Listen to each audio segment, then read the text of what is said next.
आज वटसावित्री पौर्णिमा आहे। त्यानिमित्ताने सुवासिनी महिला आपल्या पतीच्या निरोगी आयुष्यासाठी वटवृक्षाची पूजा करतात। परंतु बुलढाणा जिल्ह्यातील दत्तपूर गावामध्ये याच दिनाचे औचित्य साधून परंपरेला फाटा देत सुहासिनी महिलांनी विधवा महिलांच्या सन्मानार्थ एक शपथ घेतली आहे। पतीच्या निधनानंतर महिलांना बांगड्या फोडणे, पायातील जोडवी काढणे, कुंकू पुसणे या सर्व प्रथा बंद करून त्यांना प्रत्येक सामाजिक धार्मिक कार्यात सन्मानाची वागणूक दिली जाईल, अशी शपथ सुवासिनी महिलांच्या गावातील पुरुष मंडळींनी घेतली आहे।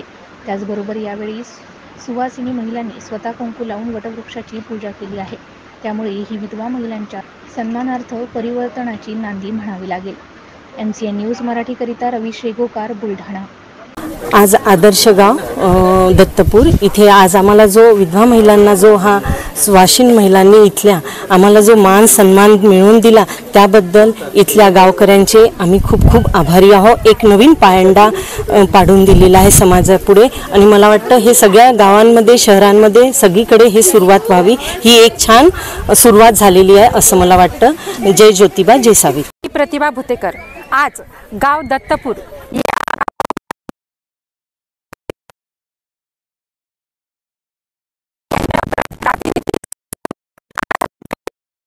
गाव दत्तपूर येथे आज या सर्व सवाष्ण महिलांनी इथे अशी शपथ घेतलेली आहे की आमच्या गावात जर एखादी महिला विधवा झाली तर आम्ही तिचं कुंकू पुसणार नाही, बांगड्या फोडणार नाही, तसेच जे काही धार्मिक कार्य असतात, मंगल कार्य असतात त्या सर्व सभा समारंभांमध्ये या महिलांचा म्हणजेच विधवा महिलांचा देखील आम्ही सन्मानपूर्वक सन्मान करू, त्यांना सन्मानाने वागू आणि इतर महिलांप्रमाणेच समानतेची वागणूक देऊ। त्याबद्दल मी विधवा महिलांच्या वतीने गाव दत्तपूर येथील सर्व सवाष्ण महिलांचे धन्यवाद मानते, आभार मानते। धन्यवाद।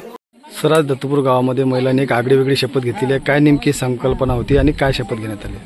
मला खऱ्या अर्थानं आज या दत्तपूर गावाच्या सर्व सुवासिनी महिलांचं कौतुक करायचं वाटतं की त्यांनी या गावातील ज्या विधवा महिला आहेत त्या महिलांना सुद्धा अगदी समाजामध्ये चांगला मान सन्मान मिळावा, त्या सुद्धा आपल्यासारख्या चांगल्या दिसाव्यात आणि त्यांनी सुद्धा आपल्यासारखंच कुंकू लावावं, जोडवे घालावे, मंगळसूत्र घालावे अशा पद्धतीचं त्यांची इच्छा असल्यामुळं त्यांनी आज या ठिकाणी शपथ घेतली की आम्ही आमच्या गावामध्ये कोणत्याही प्रकारची विधवा प्रथा आम्ही पाळणार नाही आणि कोणत्याही महिलेचं तिच्या इच्छेविरुद्ध कुंकू पुसणार नाही, तिला कोणतेही बंधन आम्ही लादणार नाही। या गोष्टीचा मला खऱ्या अर्थानं खूप मोठा आनंद होतो। आज या कार्यक्रमाच्या निमित्तानं आमच्या ज्या विधवा भगिनी आहेत यांनी सुद्धा पारंपरिकतेला फाटा देत त्यांनी कुंकू लावलं आणि वडाची पूजा सुद्धा केली आणि त्यांनी सगळ्या लोकांसाठी या वडाची पूजा करून अनेक लोकांसाठी त्यांची पती जरी गेली असतील पण इतर सर्व व्यक्तींसाठी त्यांनी आयुष्य मागितलं, हे मला याचा खूप चांगला आनंद होतो आणि ही एक परिवर्तनाची नांदी आहे। मला असं वाटतं प्रत्येक गावागावामध्ये अशा पद्धतीची शपथ सगळ्या महिलांनी आणि तिथल्या पुरुषांनी घेतली पाहिजे, ही सुद्धा अपेक्षा या निमित्तानं मी व्यक्त करतो।